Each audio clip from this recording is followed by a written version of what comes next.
We're now going to answer this question before us. It says, using the state matrix A3, find the initial population of antelope in each of the 3 locations. Okay, this is a really great question, and it's really going to require us to do a little bit of thinking here. The first thing that we need to recognize that we need to do here is just write out the recurrence relation rule to find A3. So you know that to find A3, what it is that we're going to do is we're going to take our transition matrix, multiply it by A2, and then subtract D from it. Now, what we want to do, if we eventually want to figure out what A3 is we're going to have to work backwards. Now, what do I mean by this? Well, let's just pause for a second. We need to appreciate something that I mentioned in the last video, and that is when you're dealing with this type of recurrence relation, you can no longer use the general rule.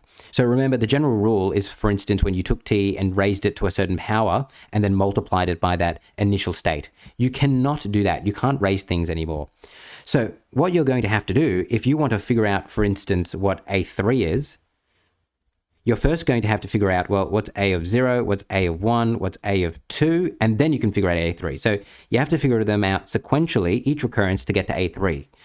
What they've done in this question is very interesting, because they've given us A3. Now we need to work backwards to get to that initial state. That is what we are doing here. So coming to here, what we need to be able to do in this question is we need to figure out what A2 is. Because then once we figure that out, then we can figure out A1, and then once we figure out A1, then we can figure out A0. Now, to figure out what A2 is here, we're going to have to get it by itself. To do that, what it is we're going to do is we're going to rearrange. So I'm going to take this minus D and I'm going to bring it over to the other side. So I'm going to plus D to both sides, which is going to end up with this. And I'm going to space this out a bit more, 2 times A squared.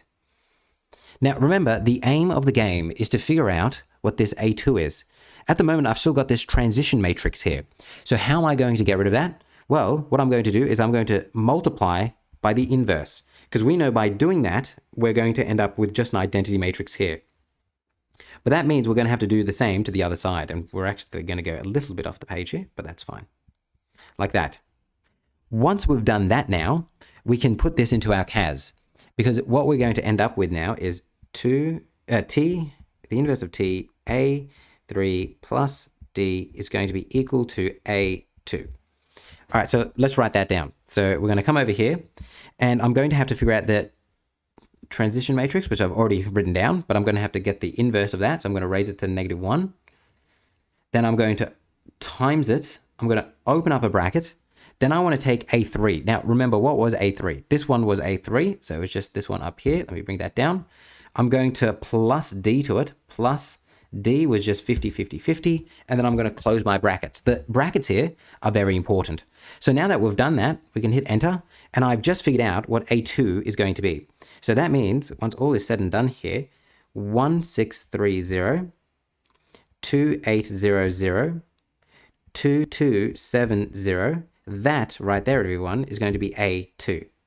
And now we're going to go again. So let me do a little line here. Ooh, I probably do better with a straight line. There we go. And let's do it in a different color, because why not? Let's do it in black. I'm going to partition this off, and we're going to go again. This time I'm going to say, well, A2 is going to be equal to T times A1 minus D. And we're going to do exactly the same thing that we did over here. We're first going to plus D to both sides. I'm going to space it out a bit more. We're going to plus D to both sides, which is going to leave me with this. Then I'm going to take, whoops, that one should be down the bottom. Then I'm going to take the inverse of T of both sides. So inverse here, inverse there. The order of the inverse is really important as well. Make sure that it's to the left of it, like I'm drawing here. That's an ugly T. That's an ugly 1. So that means what we're going to get is this A2 plus D is equal to A1. All right. Now, we can probably just do a little slight alteration. So we'll bring this straight down. And the only thing that has changed from this one is just this A3. This is no longer there. I'm going to replace that with A1, which was that one there. Okay, perfect. Good, good, good. All right, we hit enter. And that's going to be now A1. So that's going to be 1550, 2650, 2650. That's A1. We're nearly there because we want find the initial population. So that means we want A of 0. All right, we partition it off again. And hopefully you can see what it is that we're going to do next time. We can now say, well, A1 is going to be equal to T times the initial population minus D. And then after all is said and done, well, no, let me do it step by step. I want to do it step by step. Plus D to both sides. Then we end up with this. Then I want to get A to the 0 by itself.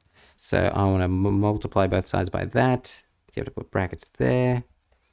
That means what I'm going to end up with here is the inverse of T, A1 plus D is equal to my initial state. We come up here. I'm going to take this one right down. I'm going to get rid of that. I'm going to replace it with the previous one. I hit enter. Okay, so that means what I'm going to end up with here is 1,000, 2,000, 4,000. That is my initial state right there. So 1,000, 2,000, 4,000. So now when it's asking me find the initial population of antelope in each location, so now we can give us a little spiel here. We can say initially there are, now I've forgotten, it's east, north, and west. East, north, and west. Initially, there are 1,000 in the east. That's a pretty E right there. 2,000 in the north. And 4,000, that's a pretty 4 there, in the west. And we are done. We have found the initial population of each of the 3 locations right there. Hopefully you found this helpful.